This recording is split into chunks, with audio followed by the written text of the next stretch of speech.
The weight on Lyra's chest was warm, soft, and absolutely should not have been there. She opened her eyes slowly in the pre-dawn darkness of her small apartment above the veterinary clinic, expecting to find her ancient cat, Mochi, in his usual spot. Instead, silver eyes stared back at her eyes that belonged to a wolf pup that had absolutely no business being in her locked apartment on the 7th floor. What the... Lyra froze, her veterinarian training warring with basic self-preservation. The window was still locked from the inside. Even the air vent was too small for a mouse, let alone a pup. The pup couldn't have been more than 8 weeks old, its dark fur tipped with unusual silver markings that seemed to shimmer as if materialized from moonlight itself, a sign, had she known, of royal-seeking magic. Animals had always acted strange around her too, trusting, too calm, but this was different. This was impossible. The pup whimpered softly and nuzzled deeper into her chest, as if it belonged there. "Okay," she whispered. Windows locked, door dead bolted, fire escape broken. Her mind raced through possibilities, each more impossible than the last. The pup yawned, revealing tiny teeth sharper than any domestic dog's should be. Carefully, Lyra reached for her phone. 4:47 a.m. She snapped a photo, the flash making the pup's fur gleam like captured starlight, then opened her clinic's group chat. "Anyone missing a wolf hybrid pup? Found one in. Unusual circumstances." The responses came quickly despite the hour. Dr. Hendricks. "Wolf hybrids are illegal in the city." Zara. "How unusual are we talking?" Dr. Hendricks. "Call animal control immediately." The pup stirred at her elevated heartbeat, making a sound that was distinctly not normal, a tiny howl that resonated through her bones. Her hand moved instinctively to comfort it, and the moment her fingers touched its fur, warmth shot up her arm. Not painful, but aware. "You're not normal, are you?" she murmured. The pup's eyes opened again, flashing gold before returning to silver. Her apartment door rattled. Not a knock, someone testing the lock. Lyra grabbed the pup, sliding out of bed. The rattling stopped, replaced by voices in the hallway. Deep, male voices speaking in a language she didn't recognize. "Scent trail ends here. The seeking worked. King Theron will want confirmation." "King?" The pup whimpered, burrowing into her neck. Without thinking, she grabbed her emergency backpack and slipped toward the window. The voices grew louder. Her doorknob turned despite the deadbolt, metal groaning. The pup let out another mini howl, and the sound seemed to accelerate whatever was happening. "Shh, baby, please," Lyra breathed, sliding the window open. The broken fire escape suddenly seemed like the better option. Her apartment door splintered inward just as she climbed out. 3 men stood silhouetted in her doorway, except their eyes caught the light like an animal's would. "There!" one shouted. She ran down the fire escape, rust flaking under her bare feet. 7 floors had never seemed so far. The pup stayed silent, pressed against her racing heart. She hit the alley running. Behind her, she heard impossible sounds, growls too deep for human throats. Lyra burst onto the main street just as the first commuter bus pulled up. She jumped on, fumbling for her transit card. As the bus pulled away, she glimpsed them through the window. 3 massive wolves standing where the men had been, their eyes tracking the bus with unsettling intelligence. The pup poked its head out and licked her chin once, claiming her. Lyra held the impossibly mysterious creature closer, one thought blazing through her mind. What have I gotten myself into? The Riverside Animal Sanctuary was 40 minutes outside the city, run by her mentor, Dr. Ilara Voss, where they handled cases too strange for normal clinics. "You look like hell," Ilara said when Lyra stumbled through the entrance at 6 a.m. The older woman's sharp eyes zeroed in on the lump against Lyra's chest. "What exactly are you carrying?" "I honestly don't know, but I think I'm in trouble." Ilara locked the door, flipping the closed sign. "Show me." Lyra carefully extracted the pup. In the bright medical lights, its silver markings formed patterns that looked almost like ancient symbols. Ilara went very still. "Where did you find this?" "On my chest. This morning. In my locked 7th floor apartment." "That's not..." Ilara reached toward the pup, then jerked back. "It's warm. The air around it is actually warm." "You feel it too?" Relief flooded through Lyra. "When I touch him, it's like like recognition. Alara finished quietly. Lyra, tell me everything. But first, she peered through the blinds. Were you followed? I took 3 different buses, doubled back twice. Lyra had learned paranoia from her mother, though she'd never understood why. Alara, there were men. They turned into wolves. Alara's face went pale. They found you. Who? The pup stretched, looking around with those impossible silver eyes, then directly at Alara. The older woman gasped. It's a seeking pup, she whispered. Gods above, they sent a royal seeking pup. A what? They're trackers. The lunar wolves used them to find... Alara stopped. Your mother.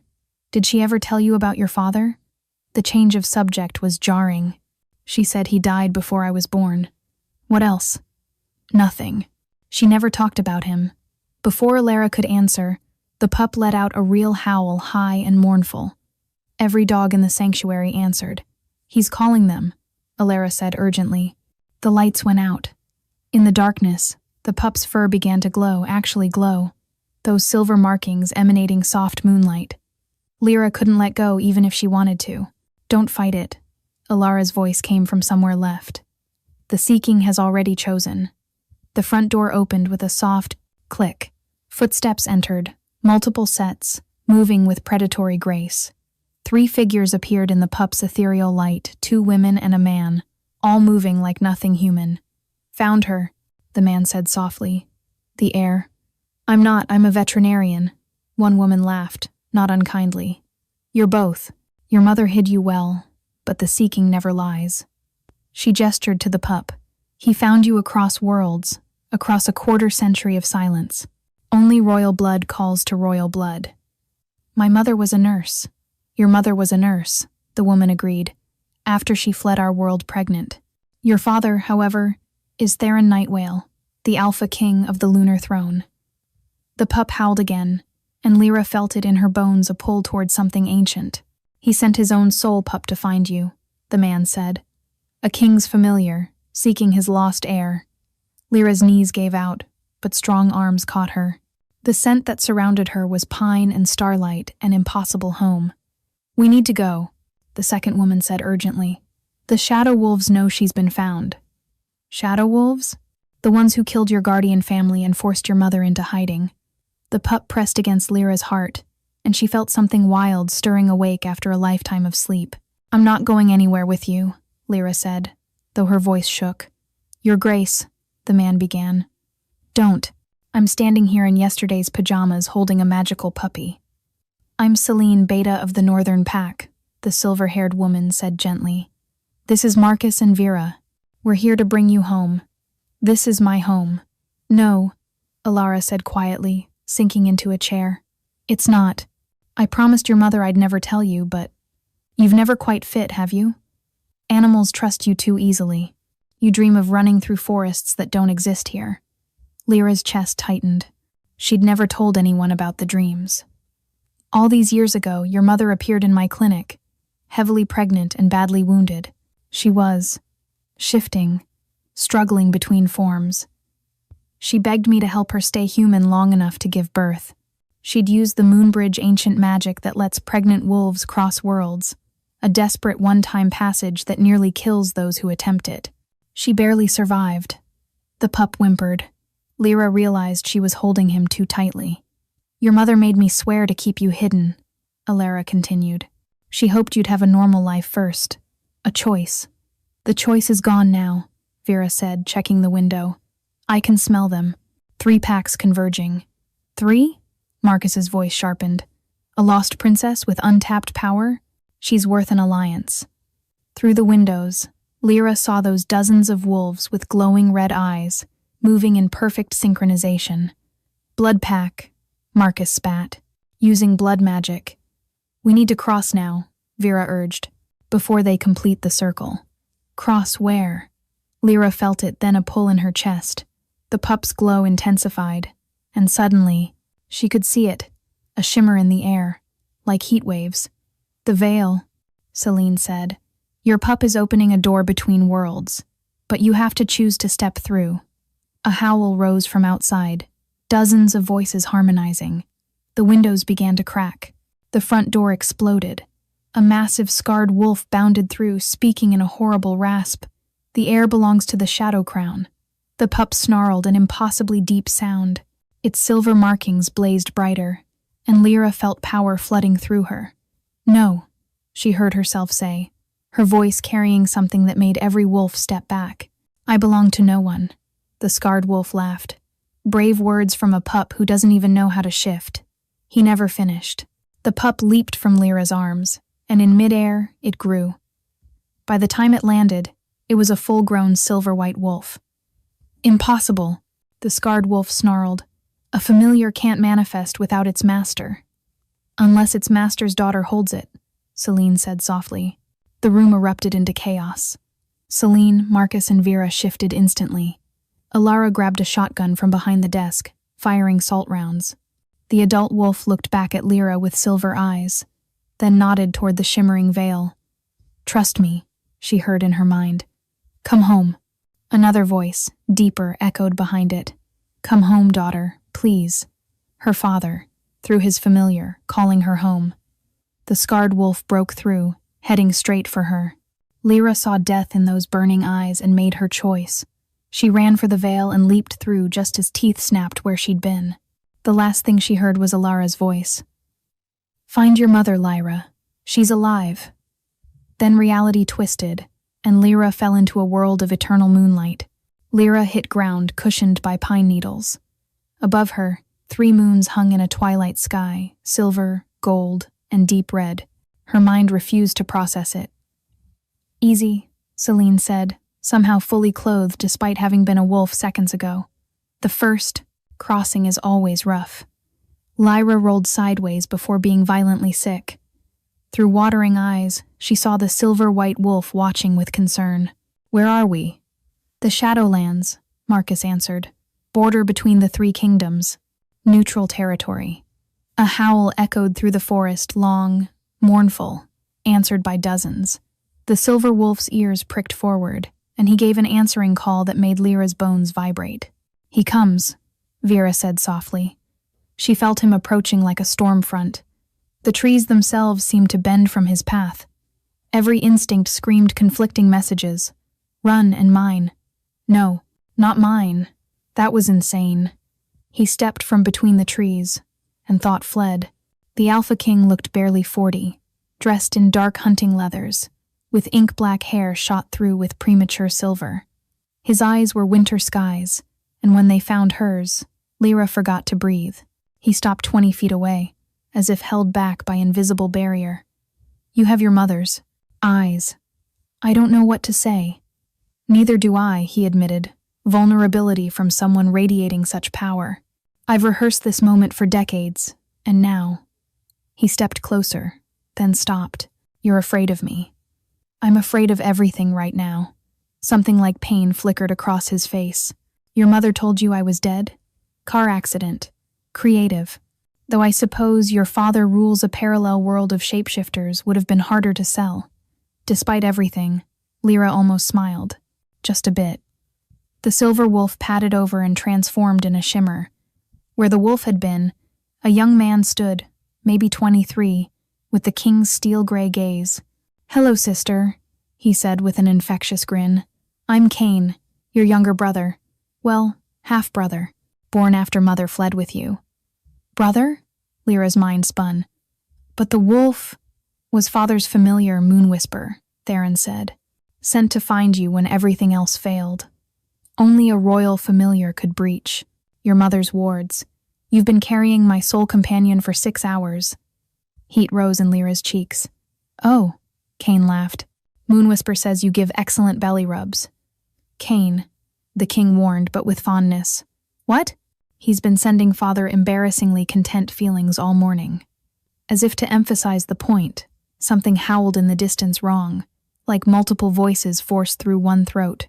"Void wolves," Marcus muttered. "They're getting bolder." Theron's expression darkened. "How many?" "Sounds like 6, maybe 7. She doesn't have control yet. If they sent her..." "I know." Theron turned to Lyra. "I need you to trust me, just for the next few minutes."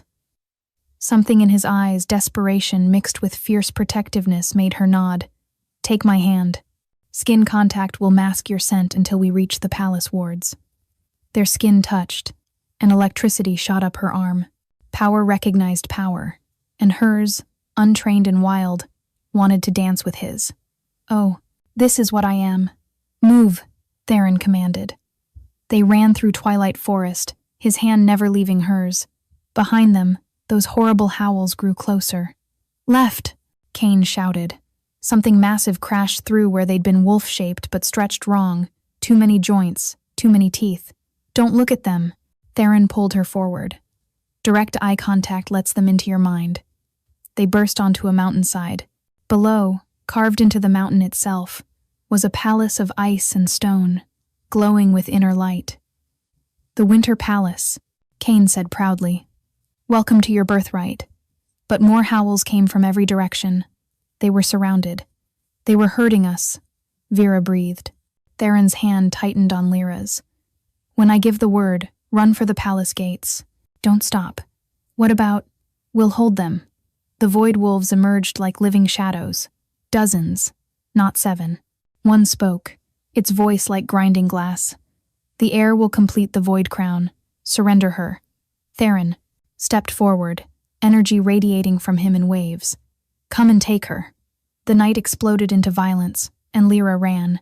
But as she fled, she heard something impossible, her mother's voice calling her name from the shadows. "Mom?" The palace gates slammed shut behind Lyra with thunderous finality. She spun, trying to see through crystalline barriers gone opaque. Somewhere beyond, her father, the father she'd just met, fought nightmares. "This way, Your Grace." A servant appeared. "The Queen Mother awaits." "Queen Mother?" "Your grandmother," Kane said, materializing beside her, blood streaking his arm. "She's intense." They hurried through corridors of living ice walls that breathed, floors that adjusted to her steps. The throne room doors, carved from frozen moonlight, opened without touch. On a throne of woven starlight sat a woman who looked barely older than Lyra herself. "Grandmother?" The woman smiled, her face shifting young to young again. "Welcome home. You're late." "I didn't know I was expected." "You've been expected since before birth. Your mother stole you away from destiny.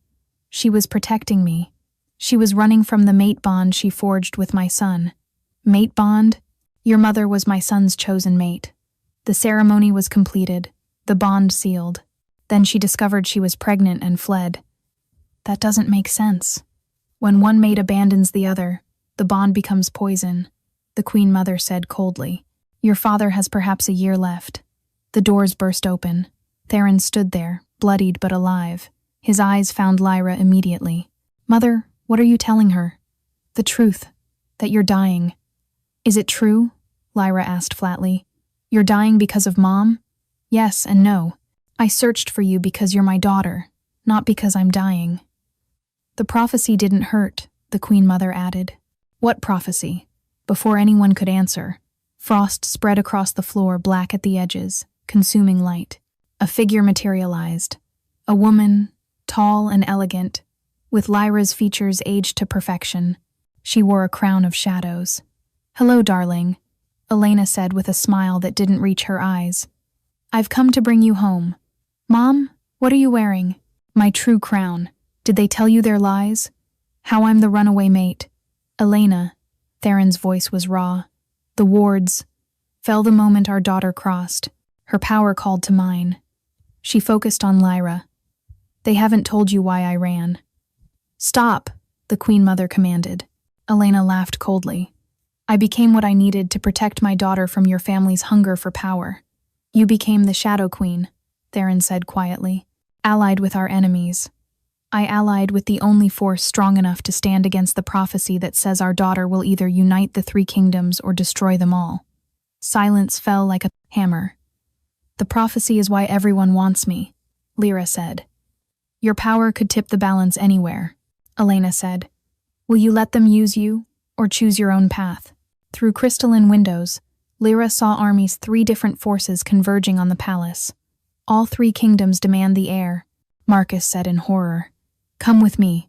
Elena extended her hand. "I can hide you, train you." Safe? Theron stepped forward. You're surrounded by void wolves. They obey me now. The doors exploded. A young man strode through, beautiful, with golden eyes and power that made everyone step back. Apologies for the dramatic entrance, he said with a predator's smile. Darius Goldmoon, Crown Prince of the Solar Court, you're betrothed. My what? You've been promised to me since before birth. Your parents signed in blood. He held up a glowing document. Blood contracts are unbreakable. Power erupted from Lyra Ra, untamed. The palace walls cracked. The 3 moons pulsed in response. Lyra, Theron said urgently. Control. No. You all need to listen. But before she could speak, she felt it a 4th presence, ancient and amused. Finally, a voice said in her mind, the true heir awakens. Everyone was a puppet. The real player had just announced itself. The presence laughed in Lyra's mind like winter wind through broken glass. You're stronger than your parents, little heir, perhaps worthy of my gift. Get out of my head. Every piece of glass in the throne room shattered. The Void King, the Queen Mother whispered, showing fear for the first time. He's in her mind. Amusing insects, the voice mused, fighting over a prize never theirs to claim. Images flooded Lyra's mind the world before the split, when 1 moon hung in the sky. She saw her own birth through ancient eyes, marked from first breath as catalyst. Stop, she gasped, falling to her knees. Multiple hands reached for her, but jerked back, burned by raw power. Only Moonwhisper remained, pressing against her side. You could have it all. The power to reshape worlds. Just accept what you truly are. What am I? The last true heir of the original pack. Lies, Elena hissed, but her voice shook. Tell her about the night you discovered your pregnancy. What you saw in the moon's reflection. Elena went pale. That was a dream. Tell her. Mom, what did you see? Elena's composure cracked. I saw you, grown, standing over the bodies of everyone I loved. Your fur was void, touched. Around your neck, a crown of bones. Silence. A vision, Theron said slowly. You ran because of a vision? The moon showed me what would happen if I stayed. Our daughter would become the weapon that ends everything. So you thought raising her human would change that? I thought giving her choice would. Enough. Lyra stood, Moonwhisper at her side. You're all fighting over who owns my future. You never asked what I want. What do you want? Cain asked quietly, genuine curiosity in his winter sky eyes. The truth. All of it. Fine, Darius said unexpectedly, pulling out an ancient scroll. The original prophecy, written in the first Alpha's blood. The words glowed. When 3 moons dance and shadows call, the lost heir shall rise or all shall fall. Born of light and claimed by dark, she bears the original mark. 3 paths before her, each with price. Love's surrender, power's vice, or lonesome road of sacrifice. Clear as mud, Lyra said. You'll either unite our fractured world or destroy it, the Queen Mother said. Everyone wants to ensure I choose their version, Lyra understood. Not me, but what I represent. Smart girl. They see you as a tool. I see you as force of nature. The temperature plummeted. Black ice formed everywhere. In the room's center, shadows coalesced into a figure beautiful, terrible, and constantly shifting. Impossible, the Queen Mother breathed. The seals. Weakened when my true heir awakened. Ancient royal magic has its privileges. The Void King looked at Lyra with eyes holding dead stars. Hello, granddaughter. Everyone recoiled. That's not possible, Elena whispered. My mother was human. Your mother was my daughter, hiding in human form, making you half-void touched. And your daughter, the perfect bridge between all worlds. Lyra felt the truth in her bones, the wrongness she'd always sensed, the power that matched neither parent. You're lying, she said, voice shaking. Am I? The Void King held out his hand. Lyra's power responded without permission, reaching toward him like recognition. Whatever you are, you're my daughter, Theron started. She's everyone's daughter. The Void King laughed. And no one's. She owes loyalty to none. I offer freedom, no prophecies, no arranged marriages, just pure power.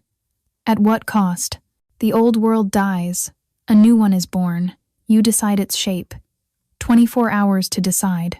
Accept your birthright as void heir, or watch everyone tear each other apart trying to claim you. He began fading. Oh, and your friend the veterinarian? The shadow wolves found her. If you want her alive, you know where to find me. He vanished. Alara, Lyra breathed. Everyone's faces showed the truth. They'd let Alara die rather than lose Lyra to the Void King. I have to save her. It's a trap, everyone said. I don't care. She headed for the door. Theron caught her arm. Let me help. You've had all these years to help. Where were you when I cried myself to sleep, wondering why my father didn't want me? I searched. Not hard enough. She pulled free. You're not a weapon, Kane said quietly. You're my sister. Lyra looked at him, this brother she'd never known, and her resolve wavered. Then Alara's scream echoed from everywhere. I'm going. Try to stop me, and I'll show you exactly what kind of weapon I can be. Power crackled around her, not light, not shadow, but something between. She was done being everyone's pawn. Lyra made it 3 steps before her body betrayed her. The void-touched power turned inward. She felt bones crack and reform, skin burning with internal fire. She screamed, but what emerged was a howl. She's shifting, Kane shouted. Without training. The void blood, the Queen Mother said urgently. It's forcing the change. Lyra, fight it. Stay human. Elena dropped beside her daughter. But Lyra was beyond hearing. She could smell emotions, hear heartbeats from armies outside. Let go, the Void King whispered. Stop fighting what you are. No, another voice countered. Moon Whisper, somehow in her mind. Choose your form. Don't let it choose you. Through agony, Lyra felt warm presence like a lighthouse. She reached for it and could suddenly see through Moon Whisper's eyes. Her own body writhed, caught between forms. Tonight is the blood moon convergence, Theron said suddenly. The sacred grove. That's where the Void King wants her, Elena protested. It's also where the 3 moons align, the Queen Mother said. Their light might stabilize her. Or complete her void conversion, Darius added. But we're out of options. Another scream from Alara echoed closer. Lyra's transformation accelerated. Fur sprouted silver dark like starlight through smoke. The palace floor cracked, void energy seeping through. We move now, Theron decided. Elena, can you shadow walk us? All of us? It'll drain me. Do it. Decades of hurt and longing passed between them in one look. Elena nodded. Link hands. Whatever you see in the shadow realm, don't let go. They circled Lyra's shifting form. Shadows rose, wrapping them in darkness. The world tilted. Lyra saw the shadow realm's truth. Ancient things lived here, banished from light. They whispered her name, reached with impossible appendages. Come, Voidborn. You belong in the spaces between. But Moon Whisper guided her through, a silver light in darkness. They erupted into moonlight. The 3 moons hung enormous in the sacred grove, where the first wolf had transformed. But they weren't alone. 3 armies surrounded the grove. At their head stood 3 rulers. The families gather for the claiming, the Solar King said. There will be no claiming, Theron said. She chooses her own path. She's beyond choosing. The void has claimed her. Indeed, Lyra was becoming something impossible, a wolf made of void stuff, reality bending around her. Walking through the armies came the Void King, carrying broken, bleeding Alara. A trade, he said. Let her become what she's meant to be, and this one lives. Lyra, no! Alara gasped. The Void King tightened his grip. Alara screamed. Inside shifting flesh, Lyra felt something snap. Her consciousness focused into laser clarity. Enough. The word rippled out in 3 voices. The ground cracked. Trees bent. Moons pulsed. She rose, form shifting but stable, existing in all states simultaneously. Release her. The Void King stepped back, eyes widening. Alara fell, caught by Kane. You're further along than expected, the Void King murmured. Lyra turned to the assembled armies. They collectively stepped back. You all want me to choose, but you're asking the wrong question. What's the right question? Darius asked. Why are there 3 moons? 3 kingdoms. Why is everything divided? Understanding dawned in the Queen Mother's eyes. The original pack didn't split naturally. No, it was broken. Deliberately.